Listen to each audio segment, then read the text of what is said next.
Welcome to We Need to Talk about tech, where we talk about the past, present, and future of technology.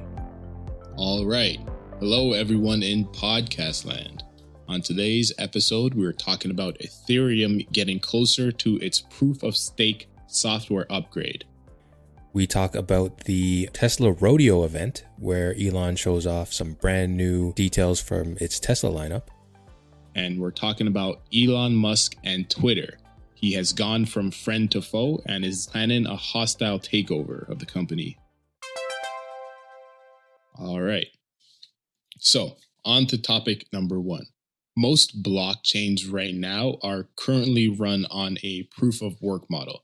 Now, one of the major criticisms of blockchains are that they're so energy intensive, especially when you look at something like Ethereum or something like Bitcoin, which are the two most popular blockchains, right?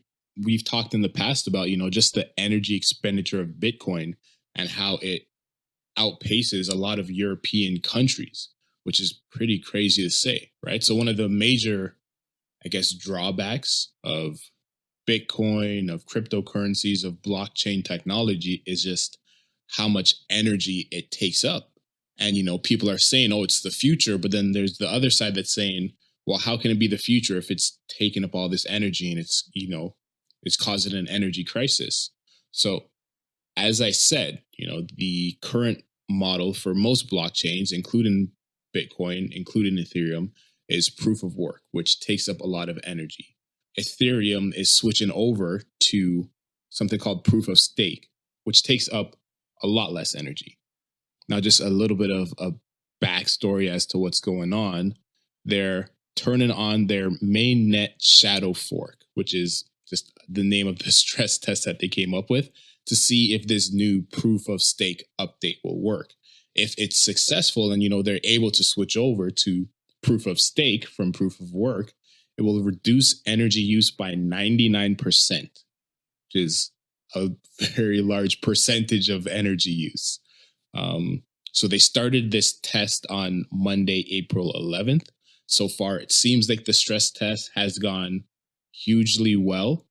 It will change how transactions are ordered on the Ethereum blockchain. Now, currently, how it works, there are miners who order transactions using these giant server farms, which is what takes up so much energy.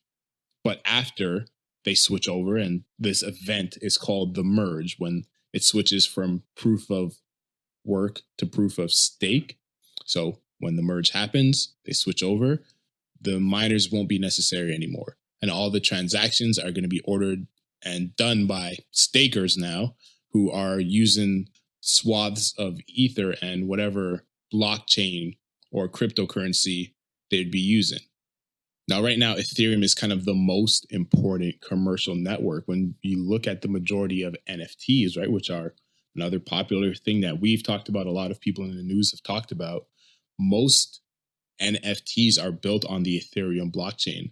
And yes, right now, Bitcoin has the highest market value. But when it comes to NFTs and non-fungible tokens and, the kind of the future of Web3, it seems like it is largely built on Ethereum. So, have you heard about this switch from proof of work to proof of stake? Have you heard about the energy saving, the energy saving potential of this switch? And what do you kind of think it means for the future of Ethereum, the future of Bitcoin, and then also the future of just blockchains in general? Yeah, I've definitely heard of it. And I heard of it quite a bit ago when the whole conversation around crypto being very energy intensive kind of took over the conversation around the coins in general and mining. And I remember there was the conversation about, proof of stake versus proof of work and how Ethereum had, from a while ago planned to make this switch. And it was just a matter of time before they actually did it because they felt like it was the better version of Ethereum. And it's interesting because there's, like you mentioned, there's a lot of differences between proof of stake and proof of work. namely being with proof of work, the blockchain and the ledger is is disseminated or I guess decrypted or laid out by miners, by these server farms, or a bunch of people with these really high energy consumption PCs trying to decode the ledger to make sure that it's accurate and transactions are being properly represented. Now, the big difference between that and proof of stake, like you mentioned, is there's no more miners. Now it is a group of people putting a stake of their currency. In this case, it would be Ethereum, and using that as the validator for the ledger. And with Ethereum's case, it looks like what they'll require to become a validator is 32 ETH.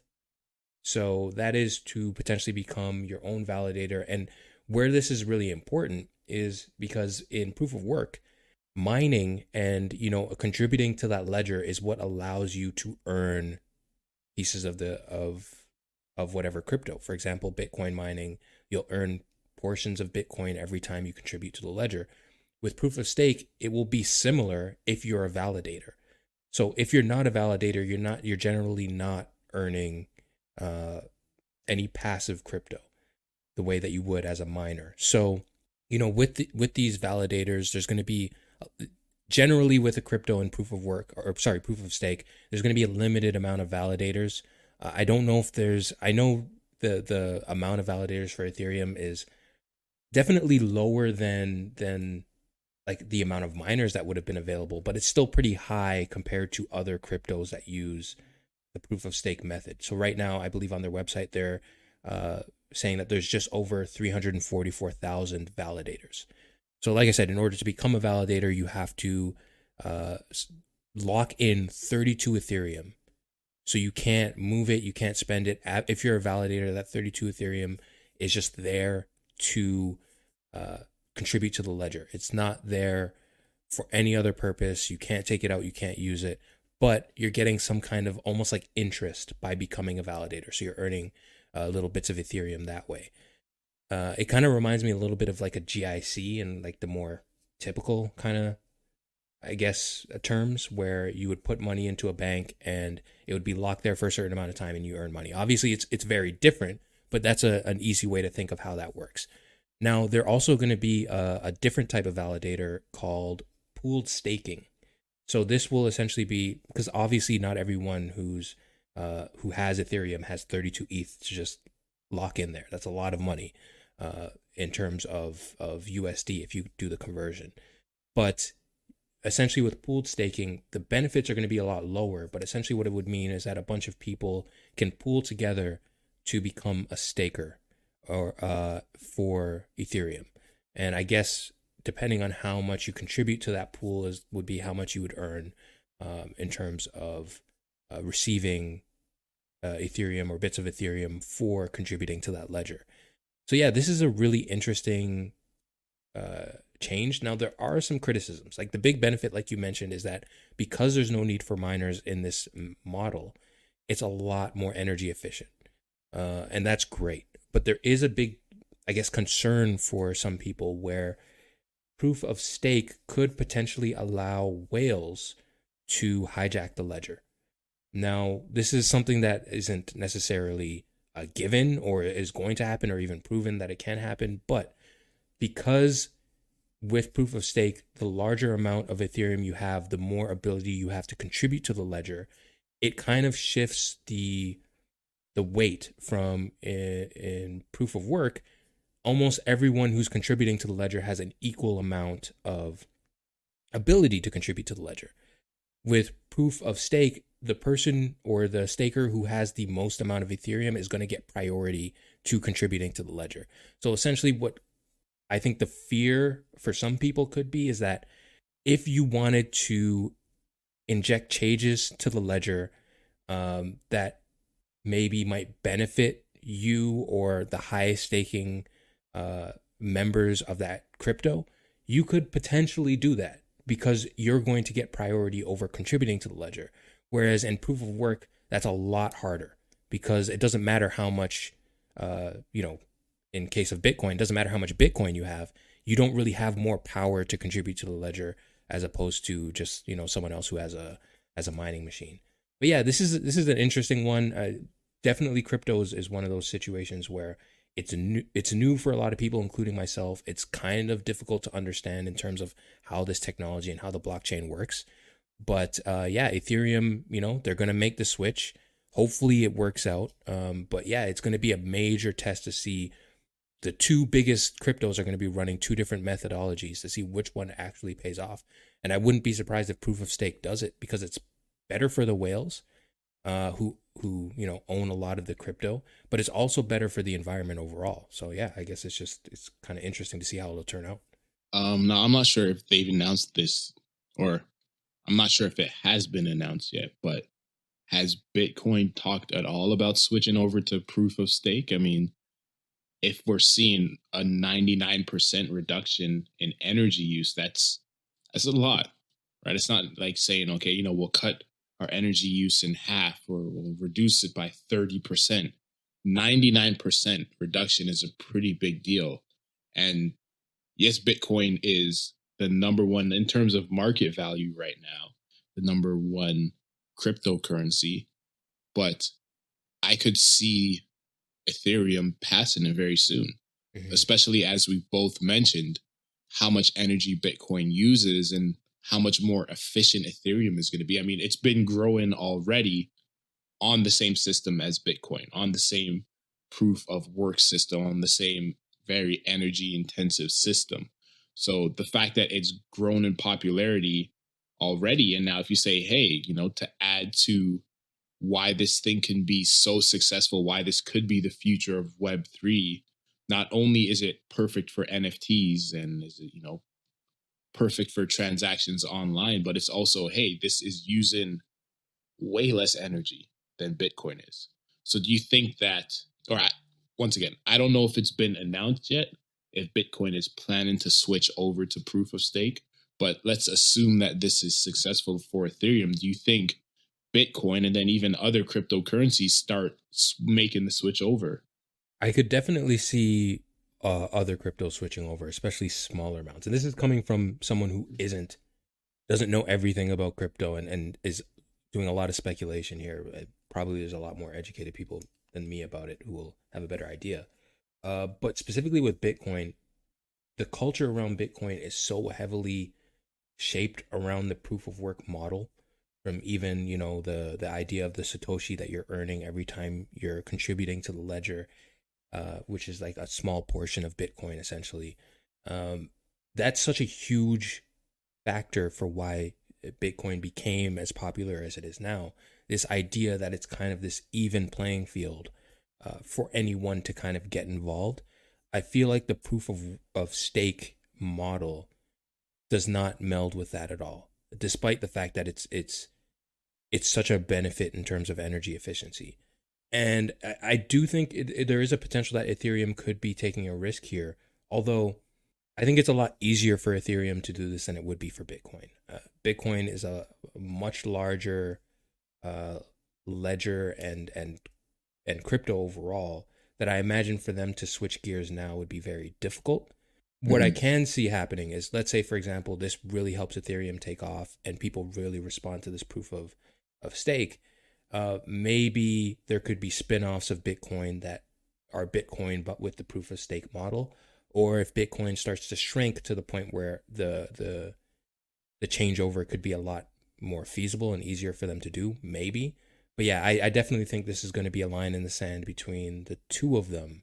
And I think it could also potentially help people decide which one they want to be a part of. It could potentially even help Bitcoin because, like we mentioned in the last podcast of, crypto in general becoming more like fiat currencies where, there's a tied, your wallet is tied to your identity and all that stuff. I could imagine that a lot of people who really love the idea of this decentralized currency where it's much more an even playing field than regular fiat might get a little bit discouraged by the idea of proof of stake because it's the people who own the most amount of that crypto who have the most power in terms of that ledger. I could definitely see a lot of people maybe getting a little bit disenfranchised by that idea and maybe adopting Bitcoin as as like, oh, well, this is the old school proof of work. That's what they wanted it to begin with. Mm-hmm. But how about you? Do you think we will see, if this is successful for Ethereum, like a wholesale kind of switch over for crypto? Because like you mentioned, you're right. Ethereum is huge for NFTs, and minting NFTs is really important. It's going to be really important, especially when it comes to the metaverse.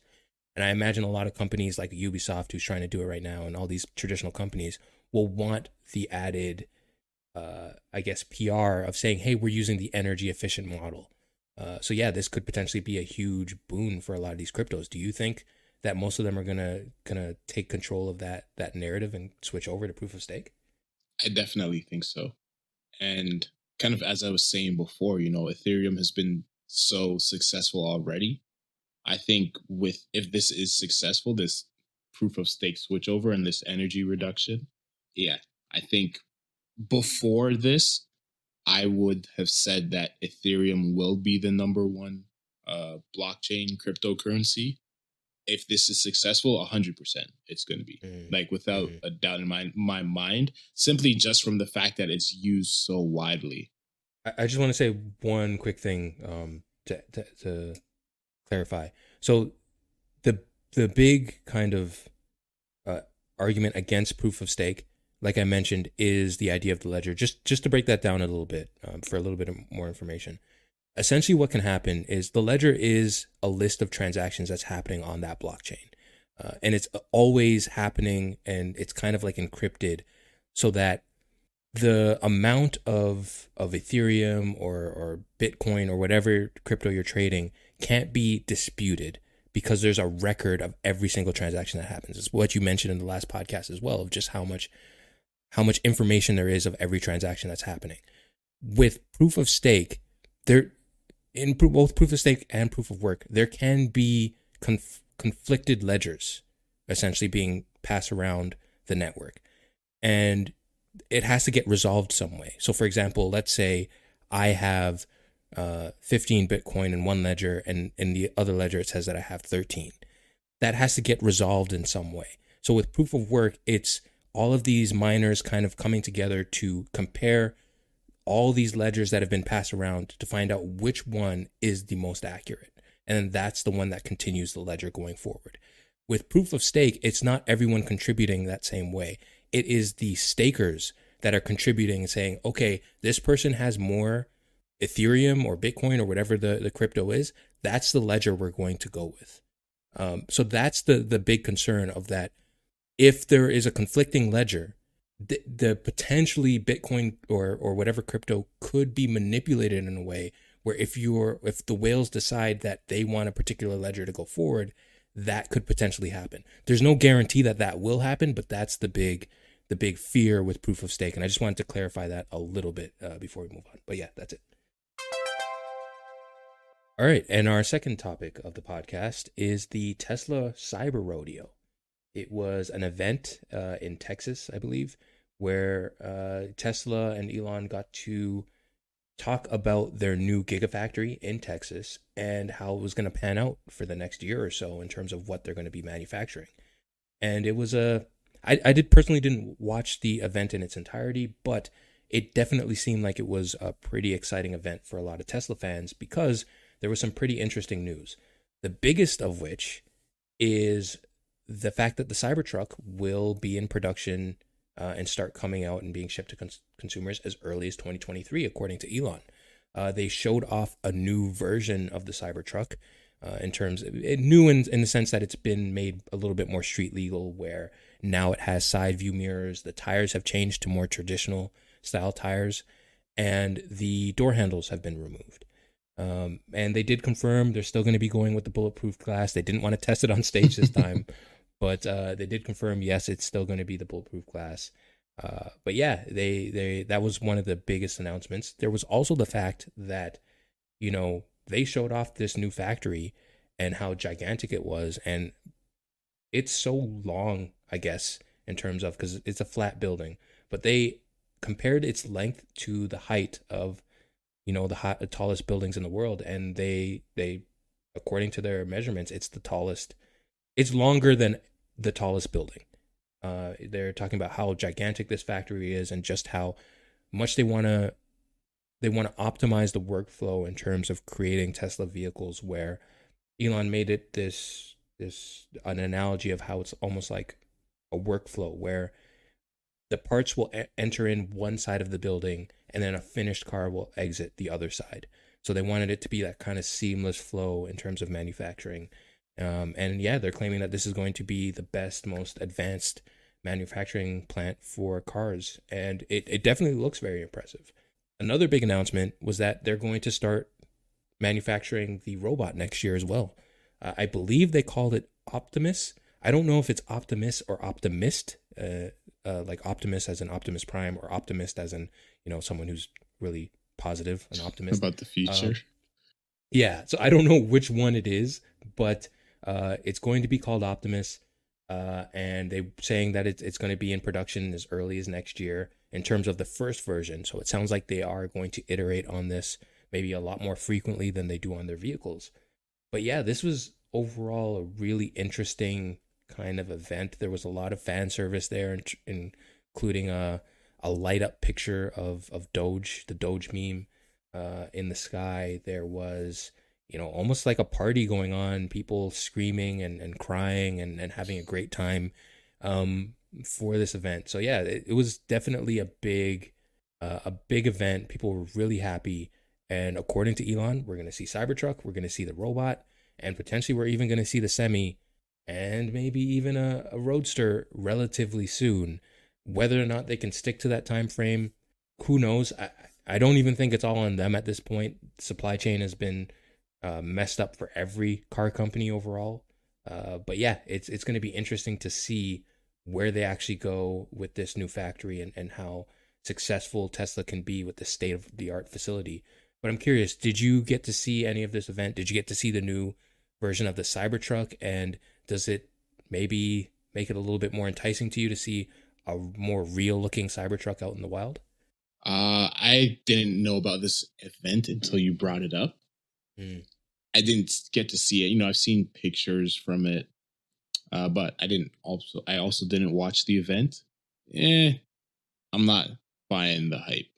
I don't know. Like, I get there's a lot of fandom around Elon and around Tesla, but I mean, from the pictures, it looks like a very cool factory. And, the concept of, okay, a bunch of parts are going to enter in one side and then a finished vehicle is going to exit the other side. That sounds cool. Sounds like a nice concept. But in terms of, okay, this redesign to the Cybertruck, it still looks ugly. It still looks very stupid to me. Give me the Hummer EV like 100 times over this one. Yeah. I also don't believe it's going to ship in 2023. At this point, I'll believe it when I see it. One, because of the track record of Tesla with the Cybertruck. And then also, two, as you mentioned, there are supply chain issues with all car companies, not just Tesla. But, before COVID, they were already behind schedule. So, you can't blame it all on the pandemic and whatnot. But yeah, I'll believe the Cybertruck is shipping when I see multiple Cybertrucks driving around on the road. I'll believe in this Optimus robot or whatever they end up calling it when I see someone, with one of them in their house, which I don't think I'll see anyone with, so I won't believe it. But I don't know. Yeah, Elon is very good at creating attention, drawing attention, creating some fandom around whatever it is he's doing. So I think this was, a big example of that. It's a very successful example of it. But yeah, I mean, I'm surprised that you didn't mention the Cyber Quad for kids. For anyone who doesn't know, you can check out in the show notes. There is a mini ATV for kids that costs $1,900 American, $1,900 USD, and it's a little Cybertruck inspired, I don't know, ATV, I guess. I'm more interested in that than I'm an actual Cybertruck. Partly because it is a lot less expensive. It also, I think it looks cooler. Mhm. Like the whole like angular shapes and jagged edges and sharp lines, I think looks a lot better on an ATV or maybe even if it were a motorcycle compared to the big Cybertruck. But hey, what do I know? I don't design cars. But yeah, I don't know. Do you think that with this new state of the art, the most efficient factory that's ever been built, do you think that they're going to be successful in putting out the Cybertruck and delivering it to people next year? It's so hard to say, especially because like if they said just the Cybertruck next year, I'd be more inclined to believe them. But they're talking about the Cybertruck, the Semi, which is their large delivery electric truck that they showed a few years ago, and the Roadster and the Optimus robot all coming next year. That seems like just too many things. You can't go from none of those to all of those in 1 year. I mean, maybe you can, but it just seems a little unrealistic to say that. So yeah, I wouldn't be surprised if it doesn't happen. I think out of the four of those things, I think the Cybertruck is the most likely. But then, like you mentioned with the quad for kids, or even they talked about, or Elon talked about, a dedicated robo taxi that's going to look very futuristic coming as well. I don't know if they specifically meant that that's coming next year or in the future, but there's just a lot of promises here of vehicles that we haven't really seen much of in a long time. Also, like you mentioned, track record, the Plaid was delayed. The Plaid Model X just recently started shipping. So, it's difficult. And like you mentioned, the Cybertruck is an acquired taste. It's a very different looking vehicle. But the Hummer EV is out right now, and I think that might be the coolest vehicle ever made. So it's kind of hard to, as someone who's not a diehard Tesla fan, like I think Teslas are cool, but as someone who's not like, oh, it's only Tesla or nothing, seeing something like the Hummer, which is just a dumb vehicle, like it's really dumb. There's no reason why anyone should have it other than the fact that it's just cool, and I think that's what the Cybertruck was going for, of being just cool. And I feel like the Hummer kind of beat it to the punch, but who knows? Maybe when it finally does come out, it could dethrone the Hummer as the coolest pickup truck on the road. Who knows? I mean, but what about the Rivian R1T? What about that one? You got a kitchen on wheels. Yeah, I don't know. The Hummer's still cooler. No, I think the Hummer's cooler, but yeah. Like I don't know what's the Tesla Cybertruck going to pack that. Yeah, that's true. That the Hummer doesn't have, or that the Rivian R1T doesn't have. Well, like you mentioned, they do have the new the Cyberquad that's going to be like, that's the thing. It seems almost like an Apple product where they're releasing this truck and then it's going to have all these accessories to go with the lifestyle of having the truck, like the Cyberquad and like the camper that they showed off, where you can kind of like sleep in the back in this kind of almost double decker camper. So yeah, I feel like in a similar fashion to the Rivian, where that gear tunnel is their gimmick to kind of sell accessories. I feel like the Cybertruck is going to be a similar thing, but it's going to coincide with the crazy angular design and the bed of the truck to kind of sell you a bunch of accessories that can go along with the truck lifestyle. We'll see when it comes out. Yeah. Okay. Well, speaking of Elon being good at drumming up attention, we're going to move on to our final topic. As we talked about last week, Elon Musk bought 9.2% of Twitter. I think we said that he was the largest shareholder. I think I saw somewhere else that he's actually the second largest. I guess someone took offense to the fact that everyone was saying Elon was number one when in fact he wasn't. But so Elon Musk bought what was believed to be the largest amount of Twitter shares. And then it was reported that he was going to join the board of directors. And, partly because they wanted some input from him. They wanted to bring him on to the inside of Twitter, I guess, but also partly because if he was on the board of directors, he couldn't buy more than I guess he couldn't have 15%. I think his limit was like 14.9% of Twitter is what he could buy. So it was reported that, yes, Elon has been added to the board of directors, and now he's going to have more say in how the company is run, but he also can't buy a majority of Twitter shares.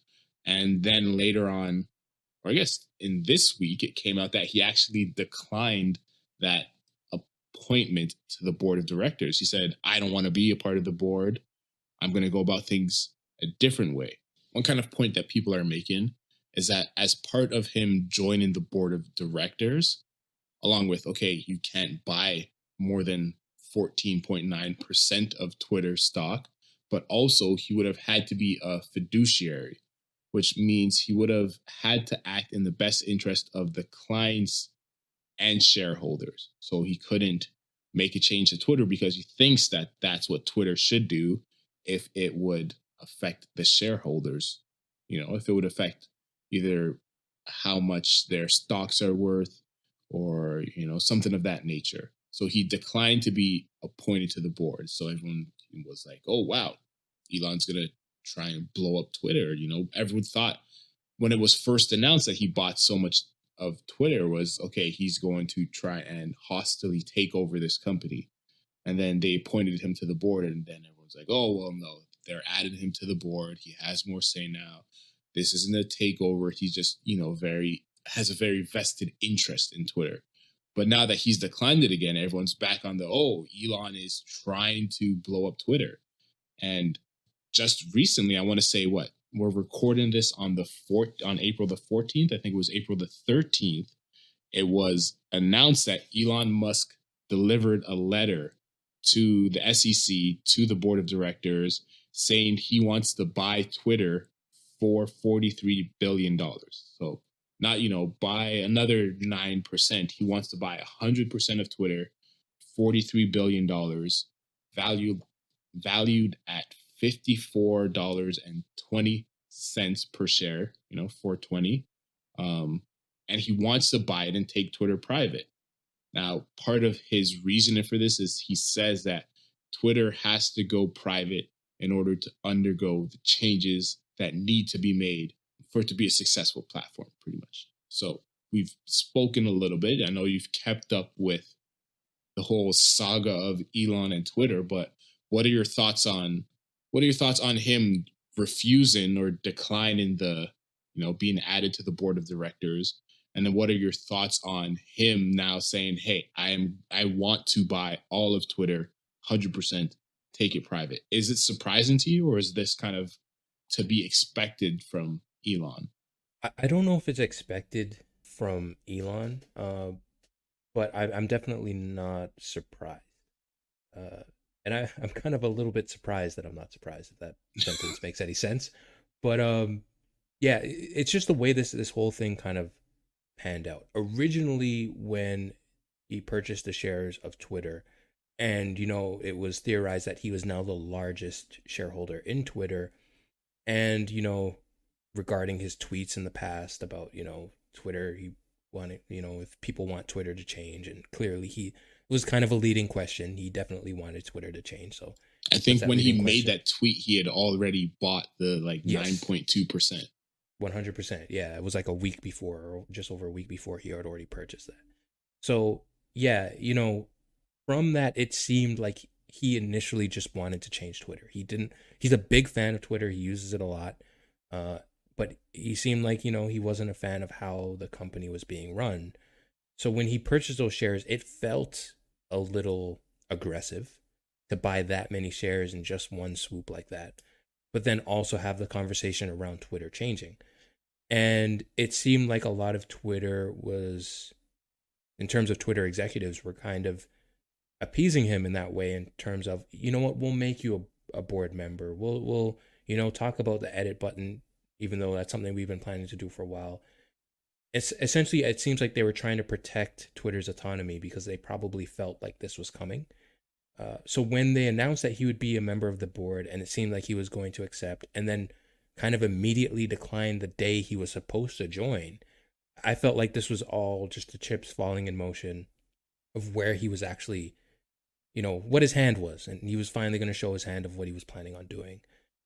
I don't know if he planned on doing this from the beginning. Maybe he felt like when he was told the rules of joining the board that he wasn't happy with that and it wasn't enough for him. So he felt like it was time to buy it. But this is a huge purchase. Like, this is a lot of money, but he's the richest, or one of the richest people on the planet. He can throw around billions of dollars, and for him, it sounds like he's in, the northern neck of the woods in Canada right now, or not right now, but when talking about this, he was in Vancouver, I believe, as of Thursday, the 21st? Yeah, 14th. Sorry, Thursday the 14th. You're a week ahead. Yeah. As of Thursday the 14th, he was in Vancouver talking about, hey, this isn't about money for him. He really believes that Twitter needs to change to be a better platform. And it can't, like you mentioned, it can't happen as a publicly traded company. He needs to move it private. And according to him, he feels like he needs to move it private. Yeah, I didn't say he needs to do it. That's what I said. He said that. Yeah, he says that. He feels like he needs to move it private. And it's not about money for him. He doesn't care if this move makes money. He cares about Twitter being the platform that he wants it to be. And there's been talks about Elon potentially, investing or even making his own social media kind of platform. But we've talked about it so many times with Microsoft and Sony and all these companies. Or if you're not a company, just a really rich guy, it's so much easier to buy something than to build something from scratch. And he already really likes Twitter. He has the money for it. Why not buy it? And it looks like it's almost impossible for this not to happen. I don't know what shareholder would turn down this opportunity. So yeah, I think this is going to be something that's going to go through. Twitter is going to be Elon's, and he's potentially going to make it a lot better, according to him. I don't know. How do you feel about it? I'm going to play the devil's advocate. It's not going to happen. Really? Yeah, definitely. I wouldn't say definitely. If I had to give it a percentage, I would say 78% that is not going to happen. Yeah. Now, speaking of, which shareholders would decline this, someone already has. Mm. So there is a Twitter shareholder and Saudi prince, Al-Walid bin Talal al-Saud. I'm sorry if I've pronounced that incorrectly. But he's already rejected the offer, and he tweeted about it. He said, "I don't believe that the proposed offer by Elon Musk comes close to the intrinsic value of Twitter, given its growth prospects. Being one of the largest and long-term shareholders of Twitter, Kingdom KHC, and I reject this offer." And I think that's his investment company. So one large shareholder has already rejected it. Just to put it in perspective, why I also don't think it's going to go through is it's a lot of money, $43 billion, $54.20 a share. Sounds like a lot of money to, us common folks. But the 52-week high for Twitter is $73.34. So like within a year ago, it was traded in the $70 a share. So he is, although it is, for right now, it is a bit of a premium. It is considerably lower than what it has historically traded at. Not to say that, he should buy it at $70 a share, but I think that if you're someone who's been holding on to Twitter for a while and you've seen it in the 70s, selling it for 50 something doesn't make a lot of sense to someone, let's say, who is a Saudi prince and has a lot of Twitter share. Mm-hmm. Now, Elon wrote a letter to the SEC and he wrote a letter to the Twitter shareholders. And this is kind of what he's trying to do, is he's trying to convince the individual shareholders. Now, I kind of mentioned in the intro when I was talking about this is a hostile takeover, because typically if one company is trying to take over another company, or someone's trying to take over or buy another company, they'll talk with the current management. They'll try and negotiate prices. They'll try and say, okay, this is what you guys want. This is what I'm willing to give up. This is what I can afford to give up. And they'll try and negotiate, and they'll go back and forth. He just out in the open, this is what I'm offering you guys. Take it or leave it. If you don't take this offer, you're not getting another offer. this is a very hostile move, and he's marketing directly to the people who hold shares. Like you said, hey, it's a pretty good offer. Who wouldn't take it? I mentioned someone who doesn't, who isn't willing to take it, but I'm sure there are a lot of people that are saying, hey, right now, I think it's trading at around 40 something a share. He's offering it to us for 54 a share. Yeah, sure. Why wouldn't I cash in my, let's say, million shares of Twitter and make some quick money? But back to Elon's letter to Twitter, to the SEC, quote, I invested in Twitter as I believe in its potential to be the platform for free speech around the globe.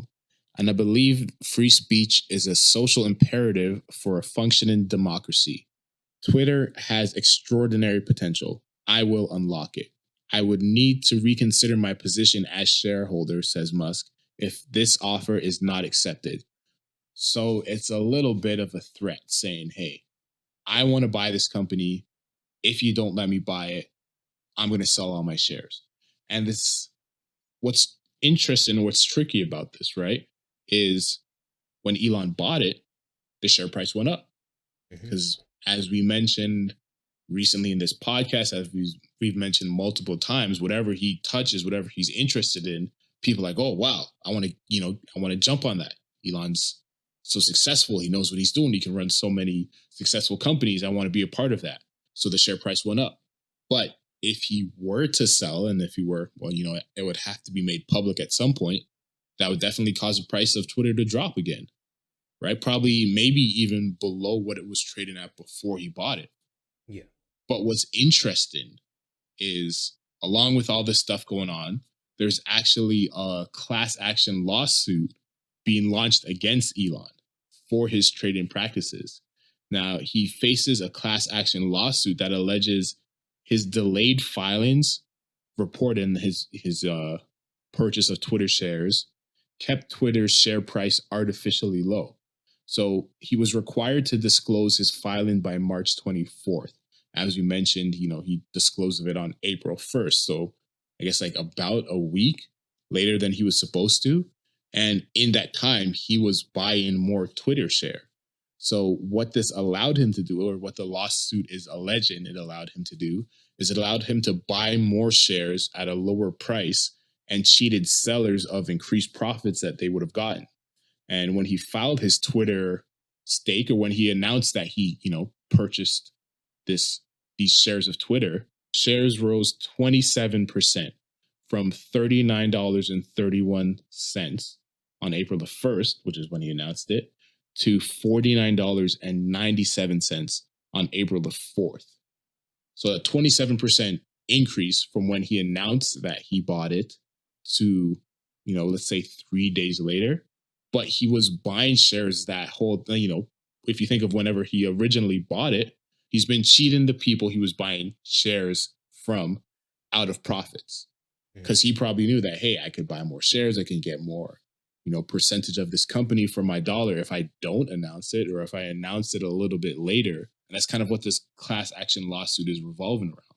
So yes, he doesn't care about the economics of it. That's what he says. He just wants to make Twitter better. But even in that little bit of a period, right, that week where he was supposed to announce that he bought it, he didn't announce that he bought it, or didn't file that he bought it properly, he's made a significant profit when you think of the percentage of shares he's been buying, or the amount of the sheer volume of shares he's been buying. He made a profit in that about a week's time that he technically shouldn't have made. And if you were to then go and just dump all of Twitter's shares, he would lock in that profit that he made also, right? So like he's saying, yeah, I don't care about the economics, but then he's like doing things that are showing that he is kind of manipulating the economics of it a bit. Yeah, I definitely think you're definitely right on that situation, because the one thing I will say is I'm pretty sure that's not exclusive to him. I'm pretty sure billionaires do stuff like that all the time. Yeah. To maximize how much money they can make. But you're right. And I think this is kind of a reason why a lot of people are going to take this offer, because I feel like they're going to feel like they have no choice. Because like you mentioned, the stock went up 27% after he purchased it. He did it stealthily to gain almost 10% of Twitter. And now he's holding 10% of the company hostage. If he decides to offload 20% at the snap of his fingers, what's going to happen to the stock? It's going to plummet. Potentially, like you said, even lower than what it was before he bought it. And I don't know if there's going to be a lot of people who want to take that chance. But then also, it's the fact that he's Elon Musk, right? Mm-hmm. If he dumps all of his shares in Twitter, almost 10%, like I said, it's already going to have a huge economic effect on the company. But also, it hurts the image of the company because fans of Elon and the people who, flock to Twitter to see him are going to now watch what he does next. And if it's, oh, well, now I'm moving on from Twitter to a competitor, that's only going to hurt Twitter even more because now you have one of your most popular contributors who invested in your company, dropped shares of your company in the span of a couple weeks, at least publicly, and started up his own competitor. Those people are going to flock to that competitor. And it's going to definitely limit the future earnings of what that company, it will essentially put a situation of like what happened when Facebook offered to buy Snapchat and Snapchat said no. And then Facebook was like, okay, fine. And then buried Snapchat to the point where hardly anyone uses it anymore compared to Facebook, Instagram, and their offerings. Gen Zers still use it. Well, yeah, true. But it's not I don't know. I'll take your word for it. But it's not, I've never used Snapchat in my life or any social media, so I don't know. But it's just one of those things where obviously it's not at the level where it could have been. One, if they didn't have Facebook as a competitor, or two, if they just sold to Facebook. And I feel like Twitter is probably going to be in the same boat. So yeah, I definitely think this is a really bold move by Elon, using his money and this is a plan. This is a plan and a half to hold a company hostage like this. And yeah, it's really interesting to see because I don't know if anyone else could really get away with this. Maybe Steve Jobs could have, just based off popularity. But I imagine if someone like Bill Gates or, I don't know, Steve Ballmer or someone else tried to do something like this, it would be met with a lot more hostility, which just goes to show, I think, how much fandom Elon can kind of garner. I mean, look, he just had a party in Texas about his new plant. Could you imagine if he decides to throw a party about, hey, I just got Twitter and now it's the most popular social network on the planet because he's attached to it? I definitely think like it's him using his money and his clout to hold the company hostage. And I think it would be hard for them to ever reach that $70 mark if they decide to turn this offer down. But I don't know. I know very little about economics. This is not advice about what to do if you hold stake in Twitter. But it's just an interesting thing to see. I don't know if I've ever seen anything like this in my lifetime. I'm not sure about you. No, yeah, I definitely don't think there has been anything like this, right? And you're talking about his clout, right? After he announced this publicly that, hey, I want to buy Twitter for $43 billion, within like a couple of hours, he was on the TED Talk that you mentioned, giving an interview about it. And then they opened up the interview to like questions from the audience to live streamers. So it's like he is a magician when it comes to creating, headlines, when it comes to creating just like fandom around whatever it is he's doing, and people want to reach out. I think that's one of the things about Twitter too that he enjoys so much, or that makes him so successful, is that he can put a tweet out there and then people can respond to it. You get thousands and thousands of anyone can respond to it, and you can see those responses. He's not going to necessarily respond back to you, but it makes it feel like, hey, I can reach out and this super genius, building electric cars and sending astronauts into space, I can have a conversation with him, right? And I think that's why he is so big on Twitter and why he's so successful. Also, he's very good at using it. But it's like you wouldn't see that from any other CEOs or anything like that. You don't see Mark Cuban, going on TED Talks, opening up to the live stream. Oh yeah, you got any questions to ask me? Because it's almost like he's a Twitch streamer, right? But he's the richest man in the world, right? So it's like whatever negative stuff I have to say about Elon and Tesla and not shipping cars that are finished or promising cars then not delivering them even 8 years after we were supposed to. When it comes to creating a social buzz, he is the best in the world at that. Yeah. He's the 21st century version of Steve Jobs, right? Steve Jobs didn't have Twitter when he was running Apple. And I imagine it would have helped him a lot when Apple ousted him, kicked him out of the CEO role. I imagine if he had Twitter, he could have rallied a bunch of people behind him to make sure that that option didn't happen. Yeah. But yeah, Elon does have that, and he uses it to the best of his ability in all of his companies. And I think that's why there's a live stream of SpaceX. There's going to be 1 million people watching. Doesn't matter what's happening on screen. It could just be, a space junk flying by the ISS. It doesn't matter. People are going to watch it because Elon's attached to the idea of SpaceX. And yeah, he's definitely built himself into an internet celebrity on top of being the world's richest man and on top of being an actual celebrity. So yeah, it's well done in terms of his part. He makes a lot of people very excited. And like you mentioned, they feel like they can actually interact with him on a space like Twitter. And I think that's why he's such a big fan of it. If there's never really been a social media like that in the past where you can feel like you're ingrained in the conversation of the people you really enjoy following. Yeah. Any closing statements?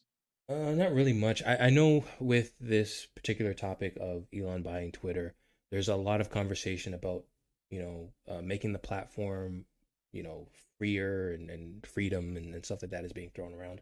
I do think that, especially, stuff that's happening north of the border, obviously Elon's in Vancouver and stuff like that, and the conversation around that, I do think sometimes the idea of freedom can be used as like a scapegoat for a lack of responsibility. And one thing that really makes me a little bit worried about Elon's remarks is that I think there are some employees at Twitter who may not be a fan of a lot of his ideas. And I do think that that's something that's really common in the corporate space of CEOs not necessarily catering to their employees, or not even catering to the employees, but listening to their employees. And instead of doing that, they just do whatever they want. And I think that can disenfranchise a lot of employees in a lot of cases. And it's almost like using freedom or this idea of freedom as just a nice word, but not necessarily. It's just going, not listening to another group of people. And I would really hope that if this deal does go through, Elon does decide to listen to the employees that he's now the steward of, instead of just doing whatever he wants. Because unfortunately, that's not how companies work. You have people who work for you, who you're now responsible for. And I hope he takes that seriously. He obviously has a lot of companies, so he has the ability to do that. But I just hope that that's the situation that continues with Twitter. Yeah. Take it easy, everyone in podcast land. Catch you in the next episode.